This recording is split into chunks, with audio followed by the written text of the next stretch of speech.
God's providences, the definition is the protective care of God.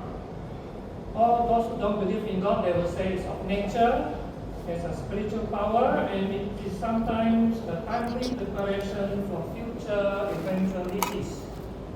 Yeah? For us Christians, we like to believe there is a protective care of God, and sometimes it protects us, usually for something which can prepare us for something in the future. Yeah? Many times we don't know what will become. Now I'm retired, so I know what I've become. But you people, young people, still don't know what you're going to become. So it depends on the providences of God to bring you to my status. Now I am already retired, and that God is almost there. So quite achieved already, yeah. It's very good. You get that kind of feeling. You've achieved something. So the young people have a good heart, take courage from this text I have here. Jeremiah 29 verse 11. For I know the plans I have for you, declares the Lord, our God. Plans to prosper you, not to harm you. Sometimes we ask God, why this thing happened to us? Why bad things happen to us? But He is going to prosper you. Yeah? Not to harm you. Plans to give you hope and a future. Okay, so trust in God. No matter what happens, trust in God. Always remember this. God gives you something you can handle. He may give something to somebody else which seems very hard and very harsh, but that person can handle it. So God will give you something you can handle. Something you have the power to overcome. So you have to trust God. Okay, in 1831 in New Salem, Petersburg, Illinois, USA, two co-owners are standing in front of their shop. There they are. They are not doing well. Business is dropping, not many people come, and the things you sell sometimes you have to throw away, those perishable goods, food, this and that you throw away. Yeah, and so they were thinking of closing the shops. Yeah, and they were discussing what they're going to do. And one of them said, I wish I can get my hand on the Blackstone's law commentaries. He's thinking of reading about law. Maybe if it's good, maybe you want to become a lawyer, but you want to read about it first. And this Blackstone's law commentaries is like the Bible of lawyers at that time. Of course, at this time you have AI, everything, almost all kinds of books comes up. Yeah. The other friend is more down to earth. He said, I will go fishing first. Yeah. Just then, a wagon pulled up. This type of wagon, right? Okay, I hope it's clear enough. At that time, people use horses, and so a man came to them and asked, I have a barrel in my wagon, he said. A barrel that I have things inside, he said. I want to sell it. Yeah? There's no place with me. Actually, this man is asking for help. He's a bit too proud to beg. Yeah? Yeah, sometimes many people like that, they say, I forgot my money at home. Yeah? Can you please lend me some money? I will pay you back. But you don't know who he is, how to pay me back. Yeah? So this is how they ask for help. So this man looked at the wagon owner and the wife and the children, and they look like they are very hungry, and all of them look at him with bleeding eyes. So he reached into his pocket and he took out 50 cents. And he paid for the barrel with 50 cents. But 50 cents is a lot of money at that time. I read through the Google, it says that a person's wage and unskilled workers, the wage of a day is $1. So 50 cents is half a day's wage for that barrel, which is almost worthless. He don't want it. He want to sell it. So this man pity them, and then give them the money. And then he just took the barrel, put by the side, yeah, and forgot all about it. and then after a few days, the friend kept nagging him, "What's in the barrel? You waste of 50 cents." Yeah? So he turned it over, and as he searched through the papers, he saw a few books at the bottom of the barrel. Anyone to guess what is that? It's the Blackstone Law Commentaries. God passing through him, through this wagon man. Yeah? So God has a way of passing things to you sometimes. It's good to be kind. You never know, you're entertaining angels sometimes. Yeah? So maybe this group of children and the father and mother are angels. So he got the book, he's read through it. Yeah? After a while, he liked the law and he became a lawyer. Okay? He became a lawyer. Recognize his man? You recognize his man? Yes, there you know him. He became the president of America. Before he became president, he was a lawyer. And he defended all kinds of people, poor people, yeah, and people with color. At that time, people with color is considered as low class.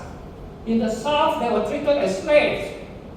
Yeah, so apparently from the North. So he see this thing is very bad. So he strives to abolish slavery. God works through him. Okay? Now, there are times when I find the providences of God in my life. Okay? When I was left with two children, aged 6 and 8 years old, yeah, Mavis was still in Form 1, primary 1, and Michelle was primary 3, yeah, and my wife left me, okay, we have to depend on one salary only, so my car was given away, I cannot pay for my car, so I have to borrow my brother's car to send the children to school, yeah, and so we stay at home most of the time at night. Okay, but it is a good thing because I learned how to behave, I learned what they watch, yeah, and I draw closer to them. But God has a way of providing for me. One day my brother went to a shop, it's called 100% in Sarawak. 100% is a shop which sells things, it's supposed to be 100% cheaper. So it's called 100%. Yeah? I don't know how many 100% cheaper, but it's a way to attract people. But he said he saw a can of tuna for only 2 ringgit. Tuna now is about 8 ringgit, I think. Yeah? At that time, it's about 4 to 5 ringgit, which is very expensive for me. The children love tuna, so I went to that shop and I bought as much as I can. 10 ringgit, 5 tins. So I bought as much as I can until they got fed up eating tuna. Yeah? Yeah, but that's how we go through. Then we found there's something like that. Yeah, pinkish color. I still don't know what's the brand. I forgot the brand already. It's no more. It's gone. No more. After I bought all those things and it helped us go through 1 month of difficulty, I look for it. It's no more. No more. No more brand. The brand gone already. Maybe that's why it's cheaper. Yeah. Then we found biscuits. The oat biscuit is the OKI, OKI. Yeah, also no more the brand now. And in 1 packet about 8 ringgit, inside got about 12 packet. And it's different color packet, different flavor.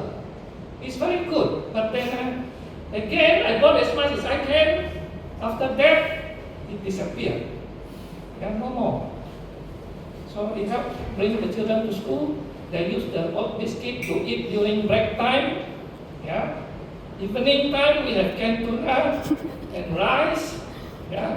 And so that's how we survive through the difficult time. Yeah. And you look at the verse here. All fear the Lord, you his saints. There is no one to those who fear him. Psalm 34 verse 9.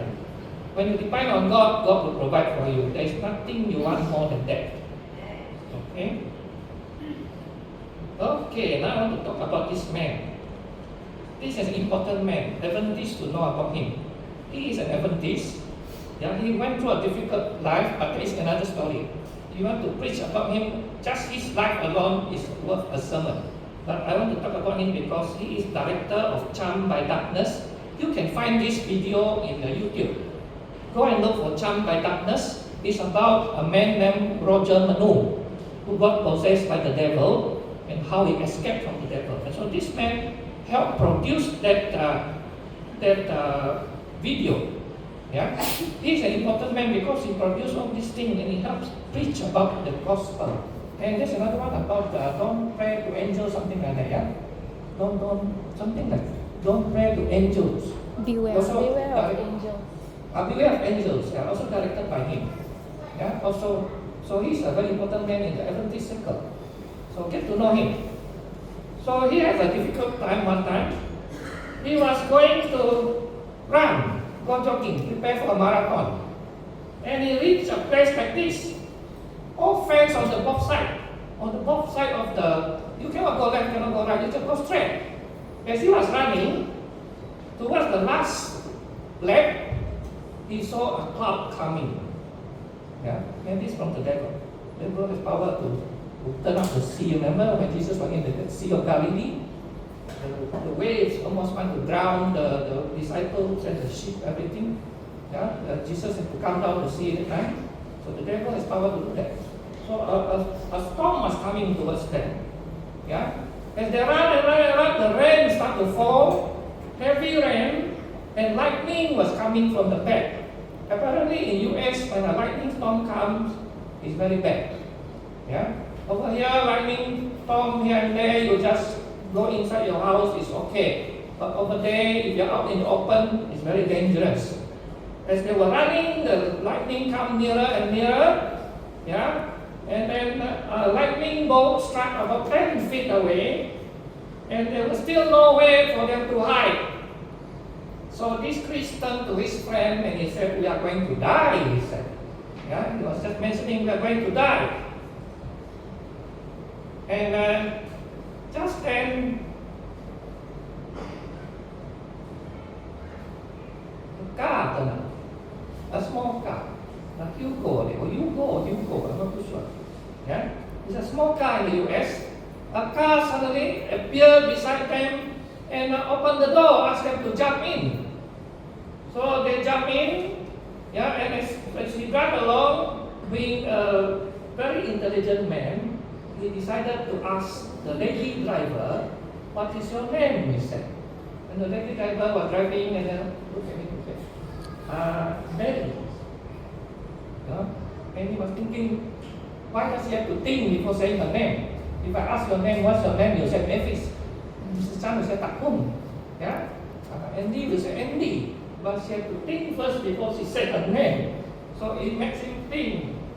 Yeah? And as they were inside the car, of course, the sweat, everything mixed with the wet of the rain, steam comes up. And so the whole window in the car was clouded and misty. Yeah? Cannot see. But the lady driver was still driving comfortably. Maybe she got the third eye. Yeah? So driving comfortably. And this priest said, "You have to clear away the mist. You cannot see." So priest asked him, "Where is the defroster?" In America, they have defroster. Yeah, over here we don't have that. Yeah, we just use the wiper, huh? Yeah, because we don't get so hot here. And so he was looking for it. She don't know where it is. Yeah, and so he looked, and finally dig it and clear the screen. After that, they reached the place where they're supposed to get off near the house. So they let them off. So they get off and then start to move towards their house. Then he decided, "Hey, I haven't thanked her. I'll turn back and thank her." So he walked back and then he go to the road and look back. The car has disappeared. The person is gone. Yeah? So God sent an angel to save this man because God can see that this man has a purpose in his life. Yeah? He has a purpose to produce all those films to help promote God's agenda. Yeah. Psalm 37 verse 23 said, "The steps of a good man are ordered by the Lord, and he delights God delights in His way. Okay, this is my cat. It's the fatter one. His name is called Oyen. He has a way of protesting. If he comes to you, ask for food, and you don't give him food, he will drop down on the floor. Yeah, as if dead like that. Yeah. And this other cat, yeah, if you're sitting down, there's a chair down there. If I'm sitting down there watching television, he will jump on top there and then put his head and nudge my head. Time to eat. Yeah. So this one can jump here and there. Okay. And in the year 2021, before my daughter Michelle comes to Singapore and then here JB, yeah, she stayed at a place called Santorini. It's at Tanjong Tokong, I think Andy knows, yeah? Tanjong Tokong there. Yeah, and she rent the place for only 1,000 ringgit. The whole apartment is quite cheap, cheaper than here. Yeah, maybe now it's more expensive, but that time it was 1,000 ringgit for the whole apartment, 2 rooms. Yeah, and also she was staying there, and then one day she came back. The window was open, and this June jumped out onto the ledge. Yeah, cats have no fear. And out walking on the ledge. She had a house in Penang before she moved to Santorini. It was a Gurney Park, condominium. It was 7th floor, 11th floor I think. And the cat jumped out, and then it jumped back in again.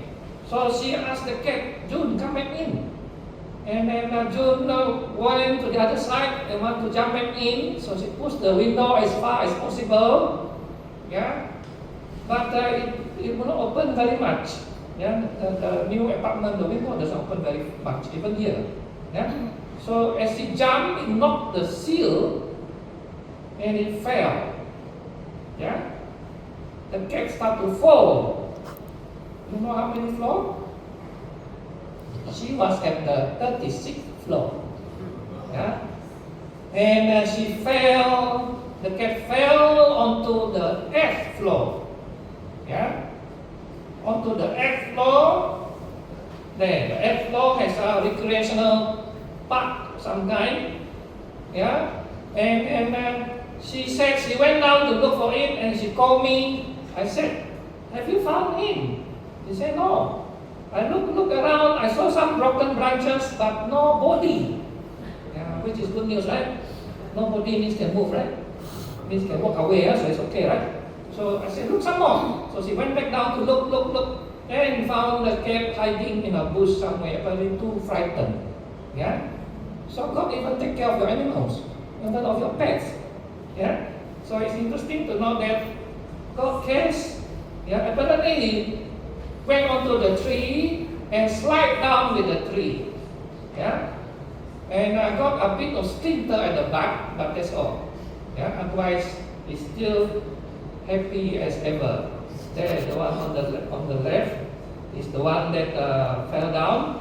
Yeah, the one on the right, yeah, is the fatter one which has to lie down. Yeah, and so these two are still with us at the moment now. Okay, so praise God. Okay, I've come to this story about Ira Sankey. You might not have heard of him, but in the 1870s, he is a singing evangelist. If you go to YouTube, you can find his video, his singing video. He has a very good voice. So he used to sing hymnals as he go about with his friend, Dwight Moody. Dwight Moody is a preacher. Yeah, I think you can find his video on YouTube also. And so these two will go together. Ira Sankey will sing, and then after that, Dwight Moody will preach. Yeah. So people all knows about him at that time. So one evening, as they were sailing up the Delaware River, it was Christmas Eve, 1876, and this is a steamship. Yeah, at that time they used steamship. They don't use diesel engine like now. As they were sailing up the river, it was Christmas Eve, and you know when you're at Christmas Eve, you're not at home. You feel like as if something's missing. Like if you are you are Sarawakian and it's Gawai, or you are in JB, so you think about people in the kampong, how they do things like that, you kind of feel lost. So you look for people who are Iban or Dayak and get together, yeah, and you try to do something to make yourself more at home. So that's what they do here in this steamship. They gather together, they want to sing Christmas song, yeah, to remind each other of Christmas at home. Then somebody said, Ira Senki is here. Oh, everybody knows about him. Get him to sing, get him to sing. Get him to sing a Christmas song. Yeah. So Ira Senki came and he was standing there thinking of what song to sing. Suddenly something moved him and he sang the song, Savior like a shepherd lead us. Yeah, it is in our hymnal. Okay, you can look it up. Yeah, Savior like a shepherd lead us, much we need thy tender care. In thy pleasant pastures feed us, for our use thy flocks prepare. He's singing one verse after another. Everybody was listening, like you people listening to Mavis just now. They are listening and paying attention, absorbed by it. At the end of it, yeah, a rough man walked forward towards him. And you look at this man, you don't recognize this man at all, but this man recognized him. And the man talked to him. He said, were you in the Union Army during the Civil War? Yes, he said, I enlisted in 1860. Okay, you know the American Civil War? Again, Abraham Lincoln, yeah, he's now the president. He started the war not because he wanted to start the war, he don't want the Southern to break away. Otherwise, America will have North USA and South USA now. Yeah, but because of Abraham Lincoln and the Civil War, they are still USA now. Yeah, so that is the war, to unite, not to divide. The southern part is fighting to divide, to break away. The northern don't want them to break away. So it's between the blue and the gray. Yeah, blue and the gray. And this is how they look. Yeah, on the left is the Union Army, they call it. Yeah, the blue. And then on the right is the Confederacy or Confederate Army, which is the gray. They are the one that don't want to break. Why? Because of slavery. The southern, which is the gray, they depend a lot on slaves. Okay? Slaves will work in the farm, especially cotton, and then they don't want to pay them. Okay? They want to use them as much as possible and make money. Whereas the north is mostly industry, factories, yeah, so they make more better money, don't want to, they don't have slaves. So you notice that this on the left, no, on this side, on this side is a black man. He serves in the Union Army. You will never have a white man, a black man on the Confederate side, because they don't look at the black people as human. Yeah, they treat them like animals. Okay, they separate the wives, they separate the children, and sell them off. They sell them like selling animals. That's what the Confederate do. Okay, and so this guy, the rough-looking man just now, was from the Confederacy, and one night, as he was going around, he's a sniper. Sniper is the dirtiest people in the army. They go around shooting you without letting you know. When you fight a war in China last time, you face to face, right? And you fight each other. You kill somebody from the back is considered as bad, wrong. You must fight face to face. Okay, but during this war, there's no such thing. You can shoot a person from the back better before he can shoot you. Yeah, so these sniper people are like that. They can, when you're walking around, they can shoot you, yeah, without you knowing. So this fellow is a sniper, yeah, and he was aiming to shoot Ira Senki one night. Ira Senki was doing guard duty, yeah, and as he was doing his guard duty, he thought what better to do than to sing. Yeah, so he sang the song, the shepherds, yeah, Savior like a shepherd lead us. He sang the song, one verse, another verse, and this guy was aiming to shoot him. He heard the song, okay, and remember the song. His mother sang to him when he was young. So the very exact song, and so it reminded him of his mother. So he began to cry. Yeah, so he said, I will shoot him after I finish singing. So he put down the gun and listened. Yeah? At the end of the song, with all his tears in his eyes, he could not shoot anymore. So he walked away. That was 1862. Yeah? Ira met this man 1876, 14 years later. Then the truth came out. Okay? Sometimes God saved you and don't even know it. Okay? And so he said to the Ira Senki, this man, this sniper said to him, I tried to look for the shepherd. He said, I never found him. He said, can you please tell me about him? So Ira Senki gave him a hug.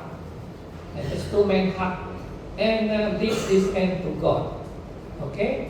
So God saved Ira Senki that night because God has a purpose for him. Okay? And God has a purpose for each one of you too. Okay? So things might be bad for you now, but remember, the angel of the Lord encamps around those who fear him and delivers them. Yeah? Then we have to test and see that the Lord is good. And blessed is the man who trusts in him. Psalm 34, verse 7 and 10. That's all for now.